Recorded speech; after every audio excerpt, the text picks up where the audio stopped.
নমস্কার বন্ধুরা, রুনিয়ের মম কিচেনে আপনাদের স্বাগত। আশা করি সবাই ভালো আছেন।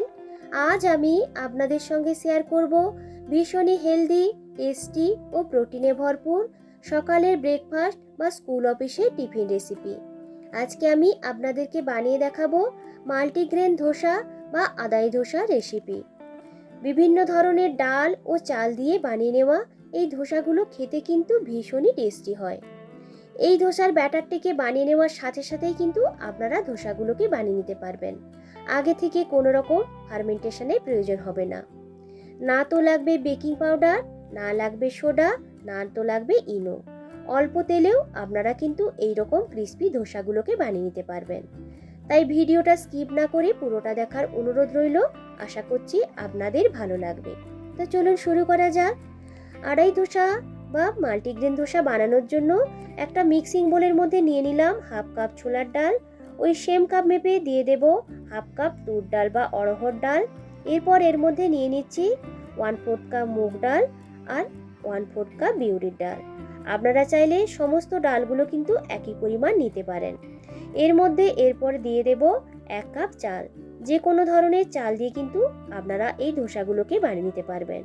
বেশ কয়েকবার জল পাল্টে পাল্টে ধুয়ে নেওয়ার পর এর মধ্যে এরপর দিয়ে দিলাম পরিমাণ মতো জল। জল দিয়ে চাল এবং ডালগুলোকে ভিজিয়ে রেখে দেব সারা রাত্রির মতো। এখানে চাল এবং ডালগুলোকে কমপক্ষে 3 থেকে 4 ঘন্টার মতো ভিজিয়ে রাখতে হবে। তো দেখুন, এখানে কিন্তু আমি সারা রাত্রি চাল এবং ডালটাকে ভিজিয়ে রেখে দিয়েছিলাম। চাল এবং ডালগুলো কিন্তু খুব ভালোভাবে ভিজে গেছে। প্রথমে এখানে একটা নিয়ে নিয়েছি মিক্সি জার। এই মিক্সি জারের মধ্যে নিয়ে নেব জল ঝরিয়ে নেওয়া চাল এবং ডালগুলোকে। এর মধ্যে এরপরে দিয়ে দিলাম একটা শুকনো লঙ্কা, সাথে দিয়ে দেব কয়েকটা কারি পাতা, দিয়ে দিলাম কয়েক টুকরো আদা। এরপর এর মধ্যে দিয়ে দেব হিং। যদি আপনারা হিং পছন্দ না করেন সেক্ষেত্রে স্কিপ করতে পারেন। এর মধ্যে দিয়ে দিলাম হাফ টেবিল চামচ গোটা জিরে আর পরিমাণ মতো নুন। এরপরে অল্প একটু জল দিয়ে বেশ একটা ঘন করে ব্যাটার তৈরি করে নেব। তবে এখানে কিন্তু খুব স্মুথ করে ব্যাটারটা তৈরি করা যাবে না, একটু দরদরা করেই কিন্তু ব্যাটারটাকে তৈরি করে নেবেন। মিক্সির জারটা ধুয়ে সামান্য একটু জল ওই ব্যাটারের মধ্যে দিয়ে ভালো করে ব্যাটারটিকে মিশিয়ে নেব। তো দেখুন, এরকম কিন্তু একটু ঘন করেই ব্যাটারটিকে তৈরি করে নিতে হবে। আর ব্যাটারটিকে একটু দরদরা করে তৈরি করে এই ধোসাগুলো বানিয়ে খেয়ে দেখবেন, খেতে কিন্তু ভীষণই ভালো লাগবে। তো ব্যাটারটা তৈরি হয়ে গেছে। এর সাথে খাওয়ার জন্য এরপর একটা চাটনি বানিয়ে নেব। প্রথমেই একটা প্যানের মধ্যে নিয়ে নেব 2 টেবিল চামচ রিফাইন অয়েল। তেলটা যখন একটু গরম হয়ে আসবে তখন এর মধ্যে দিয়ে দিলাম কিছুটা পরিমাণ ছোলার ডাল, হাফ টেবিল চামচ গোটা জিরে আর একটা শুকনো লঙ্কা। কিছুক্ষণ নাড়াচাড়া করে সমস্ত কিছুকে একটু ভেজে নেব।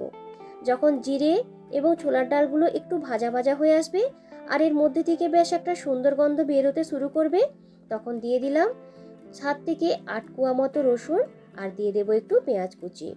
পেঁয়াজ এবং রসুনটাকে দেওয়ার পরে ভালো করে ভেজে নেব যতক্ষণ না পর্যন্ত পেঁয়াজের কালারটা একটু চেঞ্জ হয়ে আসছে আর পেঁয়াজটা একটু নরম হয়ে আসছে।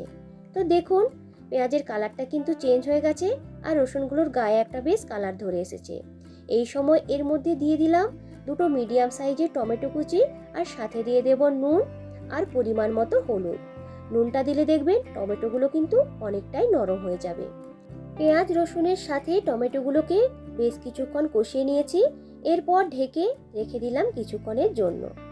তো দেখুন, ঢাকনা দেওয়ার কারণে টমেটোগুলো কিন্তু অনেকটাই নরম হয়ে গেছে। সমস্ত কিছুকে ভালো করে মিশিয়ে নিয়েছি। এরপর এর মধ্যে দিয়ে দেব ডাঁটি সমেত কিছুটা পরিমাণ ধনেপাতা আর দিয়ে দিলাম কয়েক টুকরো আদা। আদাটাকে পরে দিয়েছি, তাহলে ফ্লেভারটা কিন্তু খুব ভালো আসবে। আপনারা চাইলে পেঁয়াজ রসুন ভাজার সময় কিন্তু আদাগুলোকে দিতে পারেন।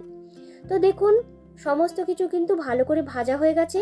এর মধ্যে দিয়ে দিলাম 1 টেবিল চামচ সাম্বার মশলা আর কালারের জন্য দিয়ে দিলাম অল্প একটু কাশ্মীরি লাল লঙ্কার গুঁড়ো। যদি আপনাদের হাতের কাছে সাম্বার মশলা না থাকে সেক্ষেত্রে স্কিপ করতে পারেন। তো টমেটোর মিশ্রণটা কিন্তু একদমই রেডি হয়ে গেছে। এরপর গ্যাসটাকে অফ করে দিয়ে পুরোপুরি ঠান্ডা করে নেব। তো দেখুন, ঠান্ডা করে নেওয়ার পর এরকম একটা পেস্ট তৈরি করে নিয়েছি। তড়কার জন্য তেলটাকে খুব ভালো করে গরম করে নেওয়ার পর দিয়ে দিলাম কালো সর্ষে, কারি পাতা আর একটা শুকনো লঙ্কা। তড়কাটাকে চাটনির মধ্যে দিয়ে ভালো করে মিশিয়ে নেব। চাটনিটা রেডি হয়ে গেছে। এরপর ধোসাগুলোকে বানিয়ে নেব। একটা ফ্রাই প্যানকে খুব ভালো করে গরম করে নিয়ে তেল ব্রাশ করে নেওয়ার পর এইভাবে একটা টিস্যু দিয়ে তেলটাকে কিন্তু পুরোপুরিভাবে মুছে নেব। খুব অল্প তেলেই আপনারা কিন্তু এই ধোসাগুলোকে বানিয়ে নিতে পারবেন। এরপরে গ্যাসের ফ্লেমটাকে একদম লোতে করে দিয়ে যে ব্যাটারটা তৈরি করে রেখেছিলাম সেই ব্যাটারটিকে ভালো করে মিশিয়ে নেওয়ার পর 1 থেকে 1.5 হাতা মতো ব্যাটার দিয়ে দেব ওই প্যানটার মাঝখানটাতে। হাতার পেছনটা দিয়ে একদিকে এইভাবে ঘুরিয়ে ঘুরিয়ে প্যানটার মধ্যে একটু পাতলা করে বিছিয়ে নেব। আপনারা চাইলে এগুলোকে পাতলা কিংবা মোটা যে কোনোভাবেই বানিয়ে নিতে পারেন। কয়েক সেকেন্ডের মধ্যেই দেখতে পাবেন ওপরটা কিন্তু একদমই শুকনো হয়ে যাবে। সামান্য একটু তেল ব্রাশ করে দিয়েছি। অপেক্ষা করব নিচের দিকটা একটু লালচে ভাব ধরে আসা পর্যন্ত। নিচের দিকটা যখন একটু লালচে ভাব ধরে আসবে উল্টে দেব অপর দিকটাকে ভেজে নেওয়ার জন্য।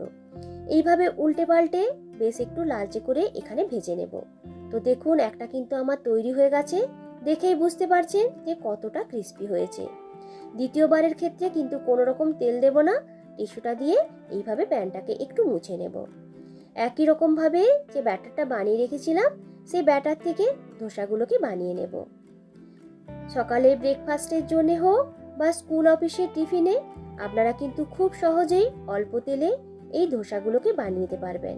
আর খেতে কিন্তু ভীষণই টেস্টি হয়। একবার বানিয়ে নিলে আপনাদেরকে কিন্তু বারবার বানাতে ইচ্ছে করবে। তো বন্ধুরা, আজকের এই আড়াই ধোসা বা মাল্টিগ্রেন ধোসা রেসিপিটা আপনাদের কেমন লাগলো অবশ্যই কিন্তু কমেন্ট করে জানাবেন। রেসিপিটা ভালো লাগলে একটা লাইক ও শেয়ার করার অনুরোধ রাখলাম। আমার চ্যানেলে নতুন বন্ধু হয়ে থাকলে অনুরোধ রইল চ্যানেলটিকে সাবস্ক্রাইব করে সাথে থাকার জন্য। আজকের এই ধোসাগুলোকে সার্ভ করেছি তৈরি করে রাখা টমেটো চাটনির সাথে। এই টমেটো চাটনির সাথে ধোসাগুলো খেতে কিন্তু ভীষণই ভালো লাগে। একবার হলেও আপনারা কিন্তু এইভাবে বানিয়ে দেখবেন। তো দেখুন কতটা ক্রিস্পি তৈরি হয়েছে আর হয় কিন্তু ভীষণই টেস্টি। পুরনো বন্ধুদেরকে অসংখ্য ধন্যবাদ জানিয়ে আবারও হাজির হব নতুন কোনো দিন নতুন কোনো রেসিপির ভিডিও নিয়ে। আজকের মতো টাটা।